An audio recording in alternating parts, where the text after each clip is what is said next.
aside from a couple of like immersion specific things, I didn't want to like mod this game too hard just because I love this game for its basic, for what it's doing at its base level.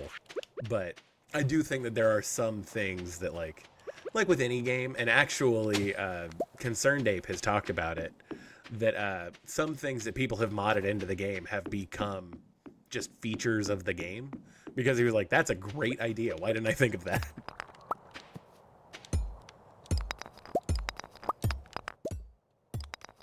Like I'm trying to think, there was like a really specific, I mean, that's how multiplayer came about. People figured out how to mod multiplayer, and he was like, people want to play this game in multiplayer? And to be fair, the first time I hit perfection, I was actually on a multiplayer farm with my wife. So, like, it was just a thing that happened. And then, now I kind of always play with, like, perfection in mind. It's kind of, like, poisoned the way I play this game, but not in a bad way. If anything, it means I'm actually, like, pursuing the in-game content in a good way. Yeah, now I have access to that. But yeah, I straight up have a spreadsheet that I check for perfection stuff. So I went through the wiki and like all of my like personal like stuff that I know that I need, and like straight up made a spreadsheet of the stuff you need to get perfection, so that I know to keep a hold of, like, in year one you're not going to grow like quality stuff per se, like high quality stuff, so it's worth it to hold on to that for the early on. Like, it's so, like, for example, kale. Kale sells for like a decent amount, but like not basic kale. So like it's better to hold on to like the kale you would grow earlier in the game than it is to turn kale you grow later that would be at a higher quality level and sells for more. And because the big pinch for like actually like achieving perfection is getting the frickin' golden clock on your farm, like it's money becomes a whole thing. And so every bit where you can kind of save and get money is super worth it. I'm wonder, let's see, is there a way for me to like just share it and you make like a copy of it? Here, let me see. I think I've actually sent it out before. Let me see. Share. Yeah. Oh yeah. I already have it set as viewer. So yeah, here. Um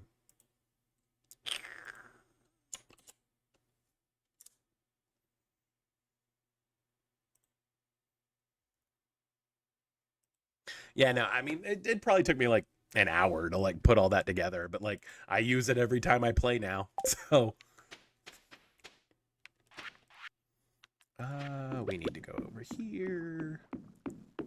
And but yeah, and that's just like a straight Google Doc link. It's not nothing crazy, but like I said, it lists everything you need for the recipes, for cooking, and everything you need for crafting the recipes. And so like that's a huge like part of planning, because like I said, it ends up saving you money, and meaning you'll have more money by the end of the game, meaning you'll be able to get the golden clock faster. I think the fastest I've ever hit perfection was like the end of like the fall of year 3, which was like, I think I had finished the volcano and like on the island, and I had gotten not all of, but I gotten like most of the golden walnuts by the end of year 2, and then like year 3 was just grinding for money. And like I've never gotten faster than that, but I've heard that it's possible to get perfection by the end of year 2, which is like wild to me. I don't know how like you would track, like I wish there was that kind of speed run for this game, just because there are not to mention another random YouTuber, but um, another YouTuber I follow, his name is Tomato Anus.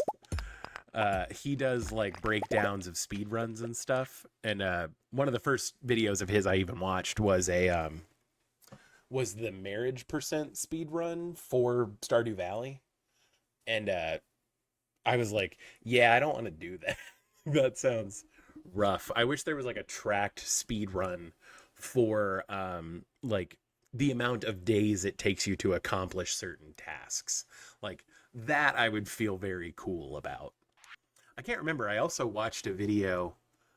Somebody made like what would basically be a perfect environment.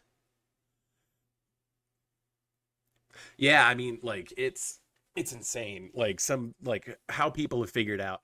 I've now, I mean, God, I'm trying to think. I've probably done like 15 runs in Stardew Valley, like total, period. Not like uh, in general, but it's definitely a lot. People have figured out how to optimize the hell out of this game. It's insane. And like I said, honestly, like playing this game with my wife is super fun. Like I genuinely recommend it to people to play with their significant others. So like you're on the right track with that. Just because, I think working collaboratively on a goal like a video game where like there are stakes, but the only thing you're like out if everything goes terribly is your time. And like if you spent time together, are you really out the time? Like I genuinely think playing video games as a couple is always worthwhile. But yeah, I really like I'm really bad about settings in games issuing me a challenge I feel like I have to do. Like whenever I saw in the like startup menu that there was even an option to complete uh like your the community center in less than a year, I was like, I must do this now. And it took me a couple runs to get to a point where I was like, oh, you have to do this, this, and this to make sure you can actually do it in one run, in 1 year. And it's a whole process and it's really annoying. But now, I mean, now that I kind of know the ins and outs, like, it's definitely just how I play the game now. And like I said, I mean, each iteration I get a little bit faster and like stuff changes and I know to do this or that a certain way. And I'm almost to the point where it's like all RNG and it's like, ah, great.